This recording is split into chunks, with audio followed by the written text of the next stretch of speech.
ফ্লাইটটা যখন take off করে না তখন যা সুন্দর লাগে, তারপর আস্তে আস্তে আস্তে আস্তে যখন উড়ে যায় ব্যাপারটা খুব খুব দারুণ ফিল হয়।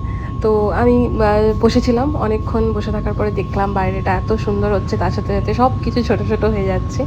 তারপর কিছুক্ষণ এরকম ফগি ফগি ওয়েদারের মাঝখান থেকে পৌঁছলাম একটা নীল আকাশে, যেটা মানে সত্যি দেখার মতন ছিল। আর এই যে মেঘের খেলা, আমি শুধু দেখেই যাচ্ছি দেখেই যাচ্ছি। কি সুন্দর, মানে এর থেকে সুন্দর আর কি হতে পারে? এত সুন্দর, মানে মানে মনে হচ্ছে যেন আমি একটা অন্যরকম জায়গায় আছি।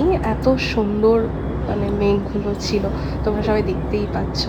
তো আমি প্রচুর প্রচুর এনজয় করেছি, আমার খুব ভালো লেগেছে। আর সকালবেলা তাড়াহুড়োর মধ্যে আমার কিছু খেয়ে আসা হয়নি, তো ওই জন্য আমি একটা চিকেন কারি রাইস অর্ডার করেছিলাম। আর এটা দেখতে ঠিক এরকম ছিল। আর মানে আমার খুব অদ্ভুত লাগছিল দেখতে খাবারটা, তো ট্রাই করা যাক।